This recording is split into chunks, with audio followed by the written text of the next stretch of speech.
नमस्कार छात्रों, आज का हमारा पाठ है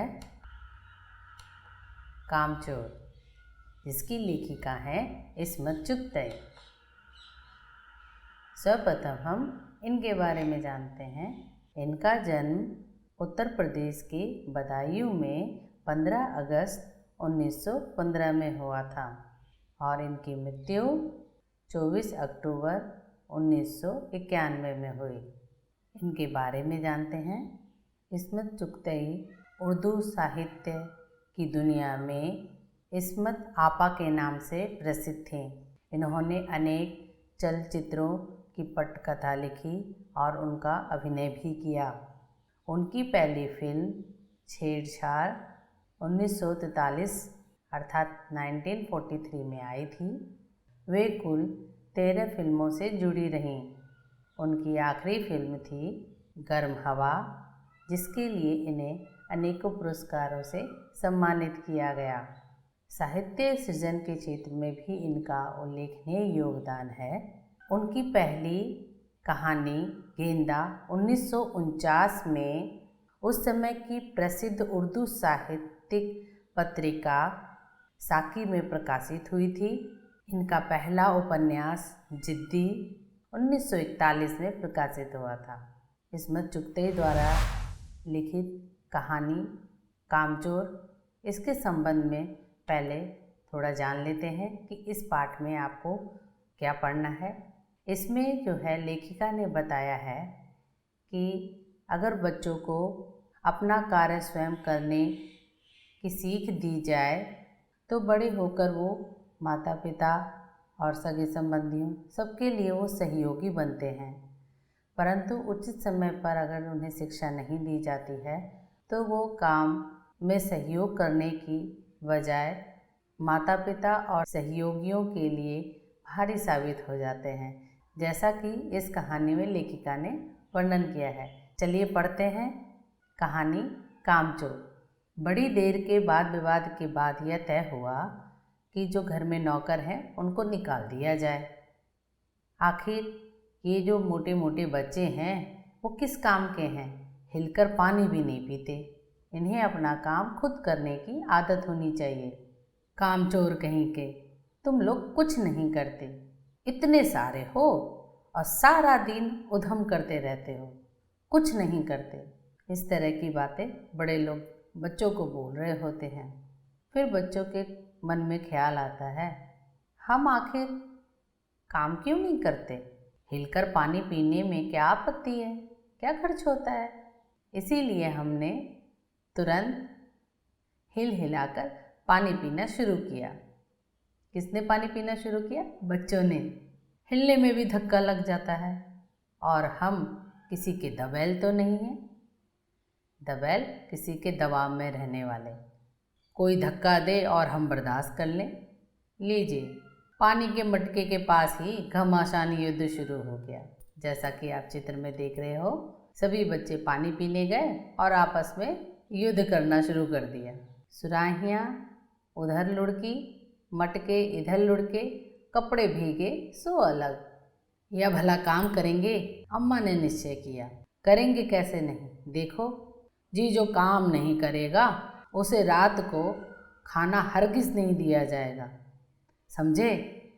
ये शाही फरमान अब्बा ने जारी कर दिया। फिर बच्चों ने कहा, हम काम तो करेंगे, पर बताएं तो सही हम काम क्या करें। इस खंड से जो बच्चों प्रश्न बनते हैं इस प्रकार हैं। सभी बच्चे इन प्रश्नों के उत्तर कमेंट के माध्यम से देंगे। पहला प्रश्न है, प्रस्तुत कहानी की लेखिका कौन है? आपका समय शुरू होता है अब।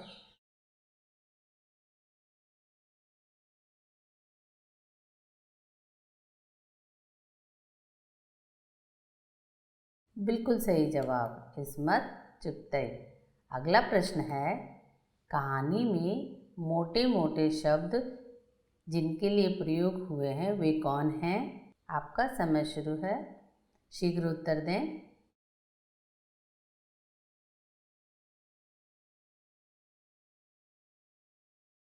बिल्कुल सही जवाब, बच्चे। अगला प्रश्न है, कहानी के आधार पर बताइए कि बच्चों में घमासान युद्ध कहाँ शुरू हो गया था?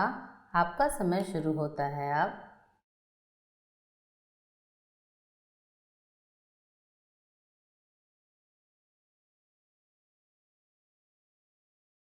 बिल्कुल सही जवाब आए हैं मटकों के पास। अगला प्रश्न है, द बेल शब्द का क्या अर्थ है? आपका समय शुरू होता है अब। बिल्कुल सही जवाब आ रहे हैं सभी के।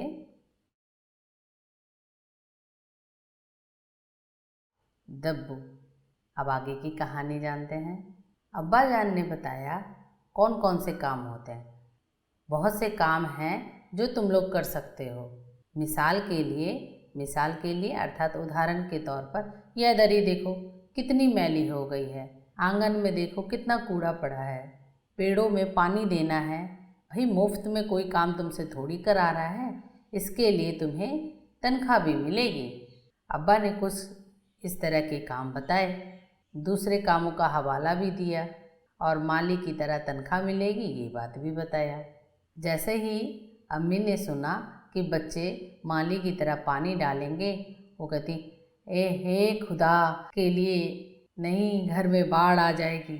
अगर बच्चे पानी डालने लगे तो घर में बाढ़ आ जाएगी। अम्मा ने प्रार्थना की कि ऐसा ना करवाइए, लेकिन तनख्वाह के लालच में बच्चे तैयार हो गए काम करने के लिए। वो काम पे जुट गए। फर्शी दरी यानी जो फर्श पे बिछी हुई थी दरी, उसको सभी ने, किसी ने कोने से पकड़ा, किसी ने बीच से पकड़ा, सभी बच्चे उसमें जुट गए और चारों कोनों से पकड़कर झटकना शुरू किया। 2-4 ने लकड़ियाँ उठाकर धुआंधार पिटाई करनी शुरू कर दी।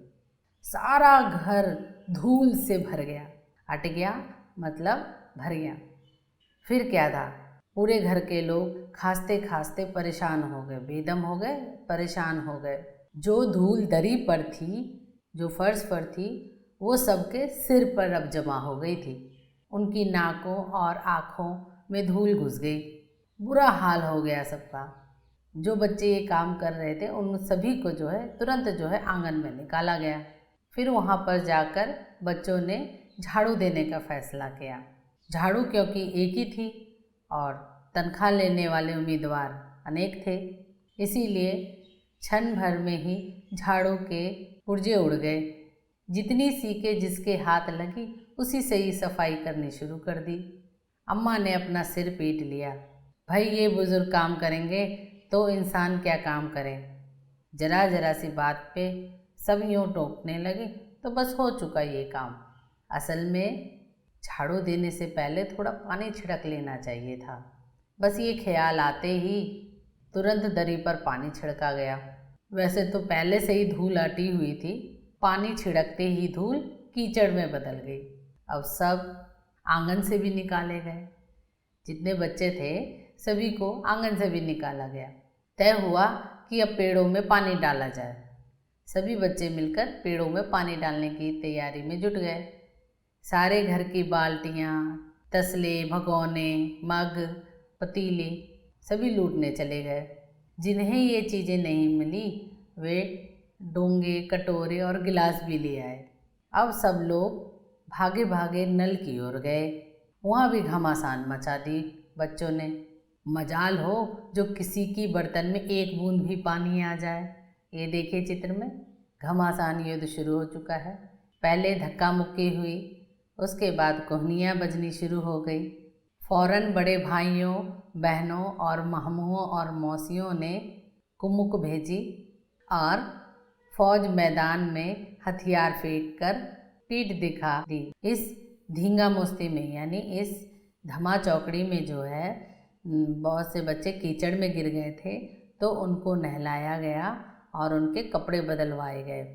उस समय नौकरों की घर में पर्याप्त संख्या नहीं थी, तो बगल वाले घर के नौकरों को किराए पे बुलाया गया और हमें नहलवाया गया। नौकरों ने 4 आना प्रति बच्चे के हिसाब से बच्चों को नहलाया। हम लोगों को अब तक समझ आ गया था कि सफाई हमारे बस की बात नहीं है। हम लोग अर्थात बच्चों को समझ में आ गया कि हम सफाई करना हमारे बस की बात नहीं है। और ना ही पेड़ों की देखभाल ही हमसे हो सकती है। तो कम से कम मुर्गियों को ही बंद कर देते हैं।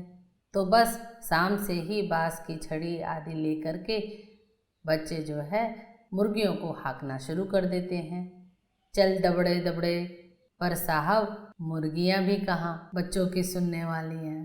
ये देखिए, ऐसा लग रहा था जैसे मुर्गियों को भी हमारे विरुद्ध किसी ने भड़का दिया हो। विरुद्ध, खिलाफ, वो भी ऊट पटांग इधर उधर कूदने लगी। दो मुर्गियाँ खीर के प्याले के ऊपर से भागी, जिन पर आया चांदी के बर्क लगा रही थी। ऐसी फड़फड़ाती हुई भागी कि जैसा लगा ये एक तूफान है, और उस तूफान में प्याले से खीर गायब होकर दीदी की कामदानी दुपट्टे पर वो सारी खीर जा लगी। एक बड़ा सा मुर्गा, आगे किस लाइन में पढ़ेंगे क्या करता है, उससे पहले इस खंड से जो प्रश्न बनते हैं उन प्रश्नों के उत्तर आप कमेंट के माध्यम से शीघ्र दीजिए। पानी किसके बर्तन में आया? आपका समय शुरू होता है अब।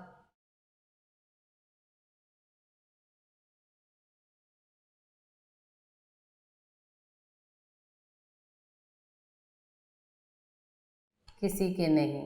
अगला है, कौन नल पर टूट पड़े?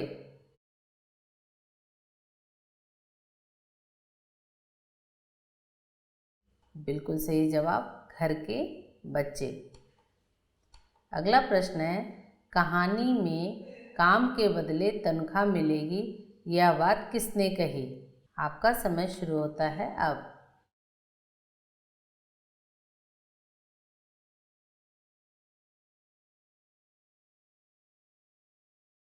बिल्कुल सही जवाब आए हैं अब्बा मियाँ ने। सारा घर धूल से हटने के बाद बच्चों ने क्या करने का फैसला किया? आपका समय शुरू होता है अब। शीघ्र उत्तर दें।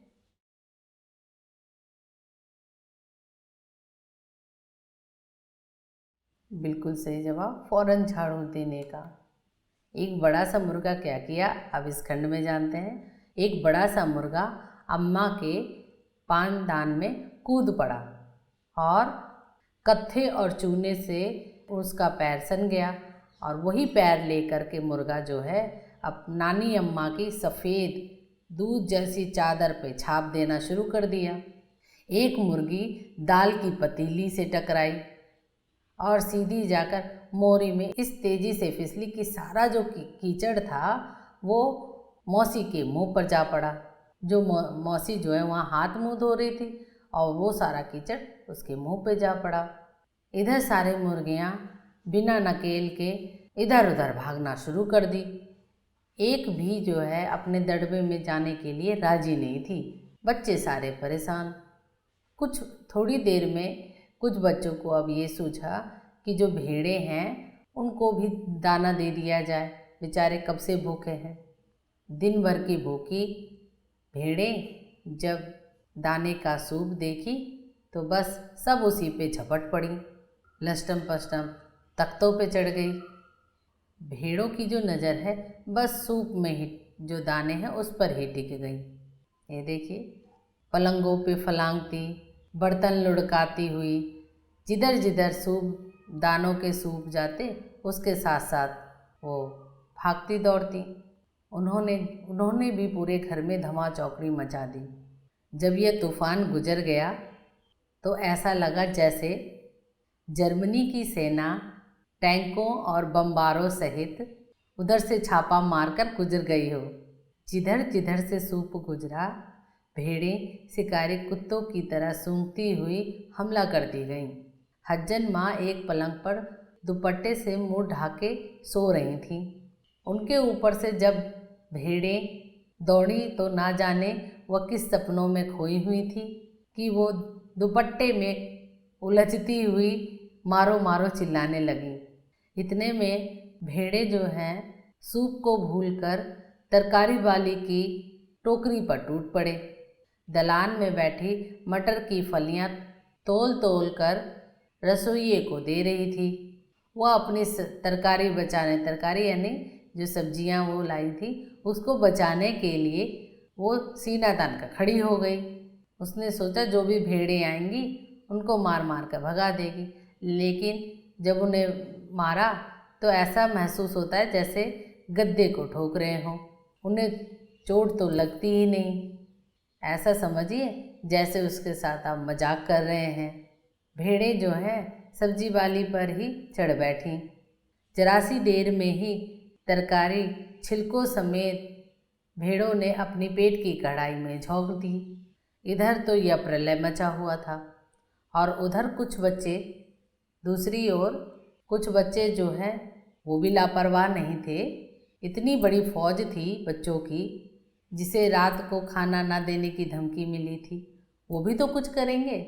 तो चलिए जानते हैं कि उन्होंने क्या किया। उससे पहले इस खंड से जो प्रश्न बनते हैं उन प्रश्नों के उत्तर दीजिए।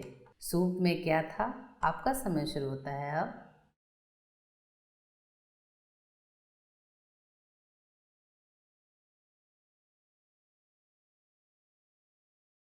बिल्कुल सही जवाब, भेड़ों के लिए चारा।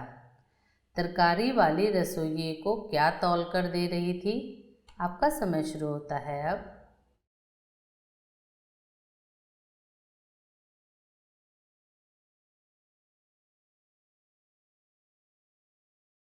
मटर की फलियाँ। अगला प्रश्न है, कहानी में किस जानवर ने मटर की फलियाँ खाई? आपका समय शुरू है, शीघ्र उत्तर भेजें।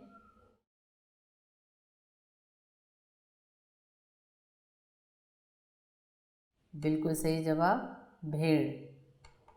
मोरी शब्द का क्या अर्थ है? आपका समय शुरू होता है अब।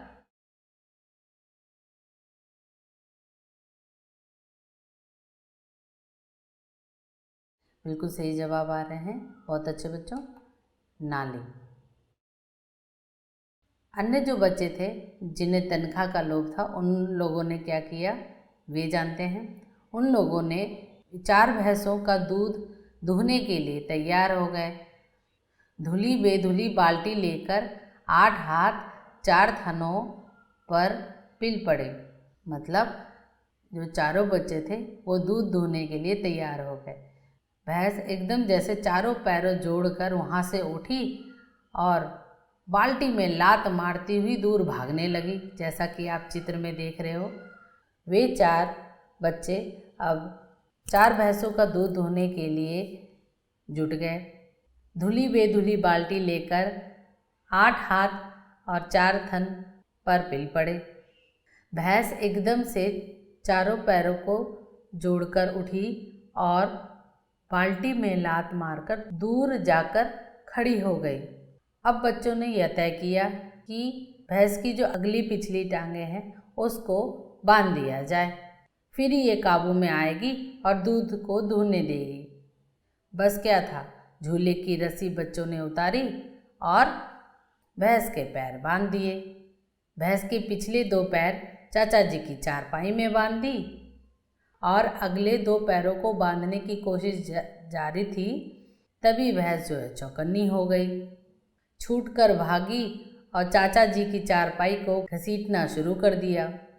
चाचा जी समझे कि शायद वो कोई सपना देख रहे हैं, जैसा कि आप चित्र में देख रहे हो। फिर जब चारपाई पानी के ड्रम से जाके टकराई और पानी छलक कर जब गिरा, तब उन्हें लगा कोई आंधी तूफान आ गया है, साथ में भूचाल भी आ गया है। फिर उन्हें जल्दी से सारी बात समझ आ गई। फिर वह पलंग की दोनों पाटियाँ पकड़े, बच्चों को छोड़ देने वालों को बुरा भला कहने लगे। यहाँ सबको बड़ा मज़ा आ रहा था।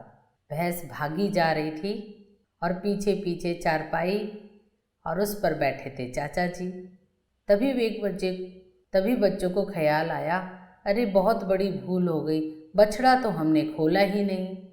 तभी बच्चे जाकर बछड़े को भी खोल देते हैं। तीर निशाने पे जा बैठा। बछड़े की ममता में व्याकुल होकर भैंस ने भागना बंद कर दिया और शांत एक जगह खड़ी हो गई। बछड़ा तत्काल दूध पीने में जुट गया। तभी सभी बच्चे धोने वाले कटोरे गिलास लेके दौड़े। बाल्टी तो गोबर में गिर गई थी। बछड़ा फिर बागी हो गया। जैसे ही उन बच्चों ने बछड़े को पकड़ा, वो बागी हो गया। बार बार जो है दूध पीने की ओर भाग रहा था। किसी को कुछ दूध ज़मीन पर गिरा, कुछ के कपड़े पर गिरा, 2-4 धार गिलास और कटोरे पर भी पड़ी, बाकी जो है बछड़ा ही पी गया। यह सब कुछ मिनटों के 3/4 में ही हो गया। घर में तूफान उठ खड़ा हुआ।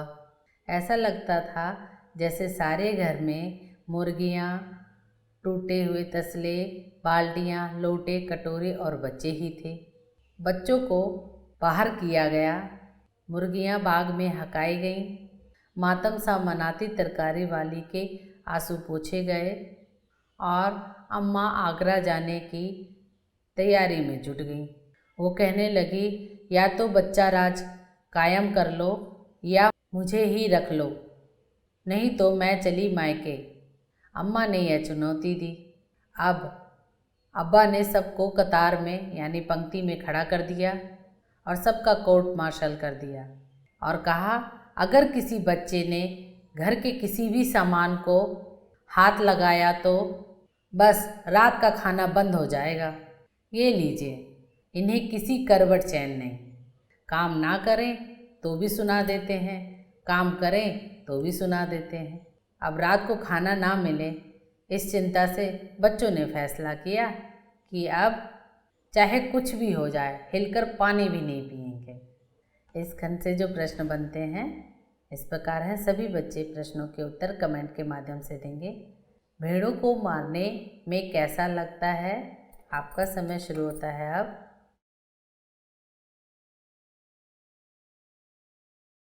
बिल्कुल सही जवाब आ रहे हैं। जैसे रुई के तकिए को कूट रहे हों। उपयुक्त गद्यखंड के आधार पर बताइए कि क्या किया गया। भैंसों का अगला पिछला हिस्सा बांध दिया जाए या फैसला किया गया था। फिर भैंस का दूध निकाला जाए। उपयुक्त दोनों काम कर लिए जाएं या कुछ ना किया जाए।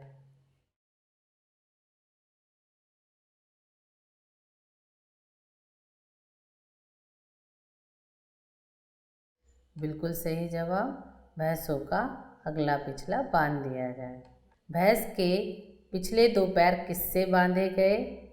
आपका समय शुरू होता है अब। बिल्कुल सही जवाब, चाचा जी की चारपाई के पायों से। चारपाई किससे टकराई? आपका समय शुरू होता है अब।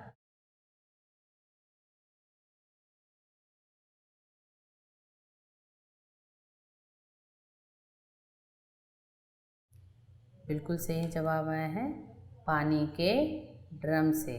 आपका पाठ यहीं समाप्त होता है। इस पाठ से जो कठिन शब्द बनते हैं, आप सभी इन शब्दों के अर्थ को याद करेंगे और इनसे संबंधित वाक्य प्रयोग करेंगे। वे नकेल, बिना नकेल, दलान, बरामदा, तरकारी, सब्जी, मातम, शोक मनाना, बटालियन, पलटन, लथपथ, सना हुआ, दड़वा, मुर्गियों के रहने की जगह, मोरी, नाली या गंदे पानी की नाली, कोर्ट मार्शल, फौजी अदालत में सज़ा सुनाने की तरह, दबैल, दब्बू, घमासान, भयानक, फरमान, राजाज्ञा, तनख्वाह, वेतन, फर्सी, फर्श पर बिछी हुई, हवाला, उल्लेख करना, धुआंधार, ताबड़तोड़, कुमुक, फौजी टुकड़ी, धींगा मुश्ती, धक्का मुक्की। अब इस पाठ से जो लघु उत्तरीय प्रश्न बनते हैं इस प्रकार हैं। सभी बच्चे अपनी उत्तर पुस्तिका में करेंगे। पहला प्रश्न है, कहानी में मोटे मोटे किस काम के हैं, किन के बारे में और क्यों कहा गया? उत्तर जानिए। कहानी में मोटे मोटे किस काम के हैं, बच्चों के बारे में कहा गया है क्योंकि वे सारे दिन खेलने कूदने में रहते थे परंतु घर के काम में जरा भी मदद नहीं करते थे। अगला प्रश्न है, बच्चों के उधम मचाने के कारण घर की क्या दुर्दशा हुई? उत्तर जानिए। उनके उधम मचाने से सारे घर में हंगामा मच चुका था। पूरा घर अस्त व्यस्त हो चुका था। सारे घर में मुर्गियां ही मुर्गियां थीं। भेड़ों ने तो जैसे अपना निवास स्थान ही बना लिया घर में। चारों तरफ टूटे हुए तसले, बाल्टियाँ, लोटे, कटोरे बिखरे पड़े थे। कालीन को झाड़ते वक्त पूरे घर में धूल भर गई। बेचारे चाचा तो जैसे अपनी जान बचा ही पाए थे। तरकारी वाली तो अपनी तरकारी खराब होने का मातम मना रही थी। ऐसा लगता था मानो पूरे घर में तूफान आया हो और सारा नाश करके वापस चला गया हो। यहाँ तक कि बच्चों को नहलाने धुलाने के लिए नौकरों को पैसे भी देने पड़े। अगला प्रश्न है, या तो बच्चा राज कायम कर लो या मुझे ही रख लो, अम्मा ने कब कहा और इसका परिणाम क्या हुआ? अम्मा ने बच्चों द्वारा किए गए घर की हालत को देख करके ऐसा कहा था। पिताजी ने बच्चों में काम चोरी निकालने की नीयत से उनसे घर के कामकाज में हाथ बटाने के लिए कहा था, परंतु उन्होंने किया इसके विपरीत। सारे घर का हुलिया ही बदल डाला था। चारों तरफ सामान बिखेर दिए।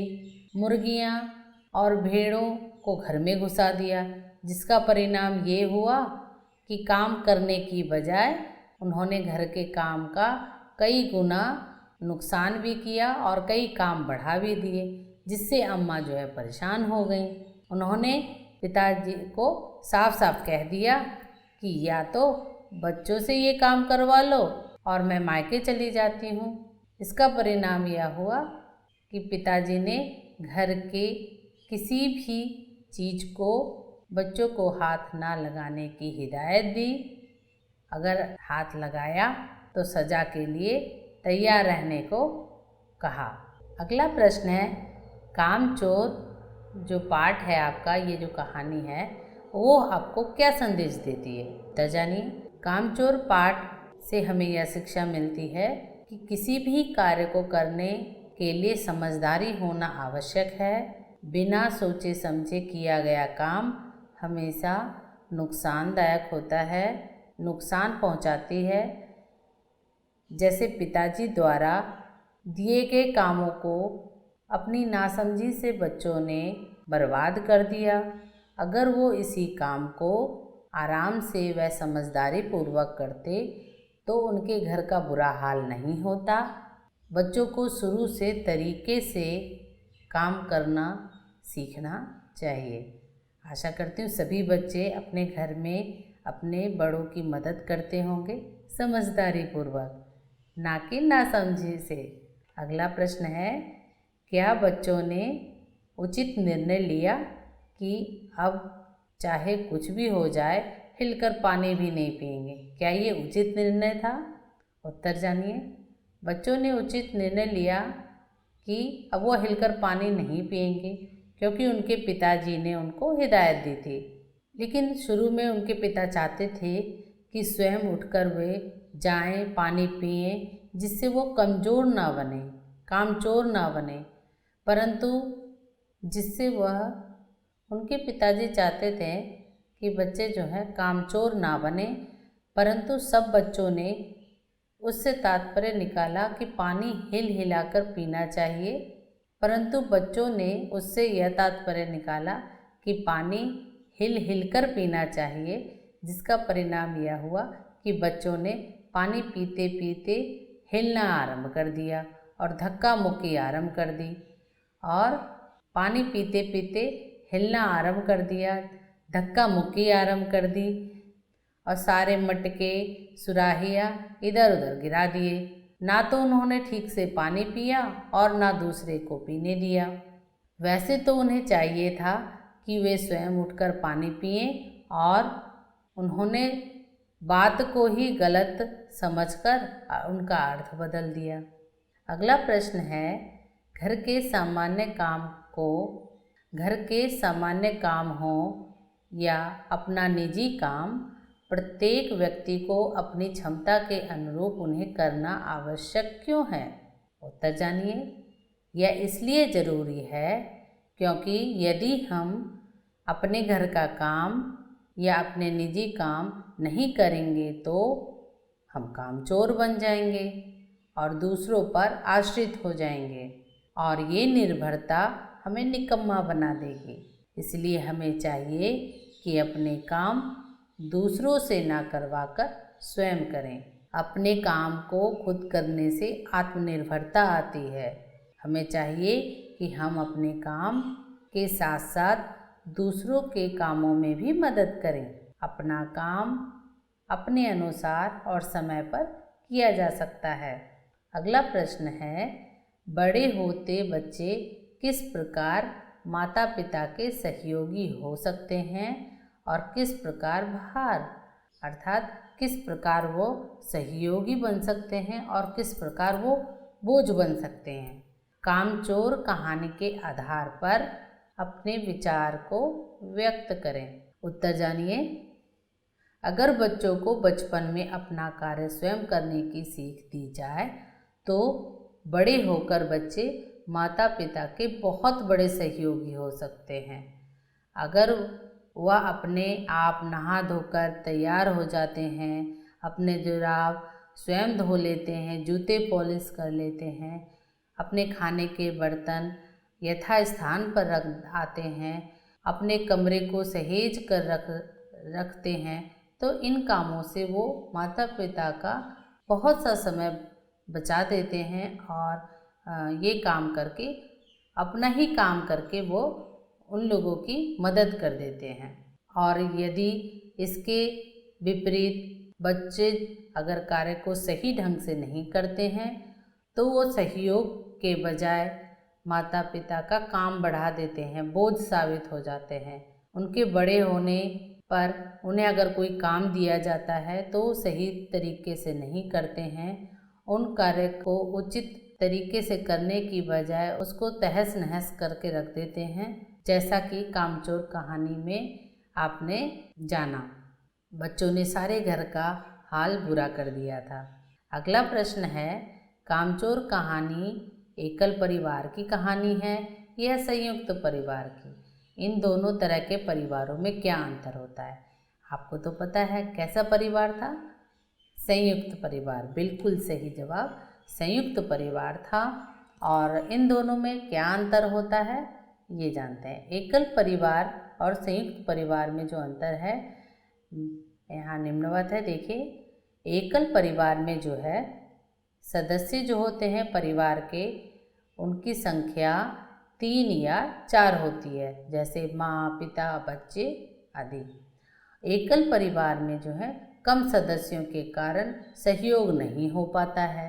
और संयुक्त परिवार में क्या होता है, सदस्यों की जो संख्या होती है वो एकल परिवार की तुलना में ज़्यादा होती है, क्योंकि इसमें चाचा चाची, ताऊ जी, ताया, माँ जी, पिताजी, बच्चे सभी शामिल होते हैं। और संयुक्त परिवार में सहयोग की भावना होती है, सारा परिवार मिलजुल कर सारे कार्य को कर लेता है। अगला प्रश्न है बच्चों, व्याकरण भाग है, इसमें समझिए। धूली बेधुली बाल्टी लेकर 8 हाथ 4 धनों पर पिल पड़े, ये वाक्य है।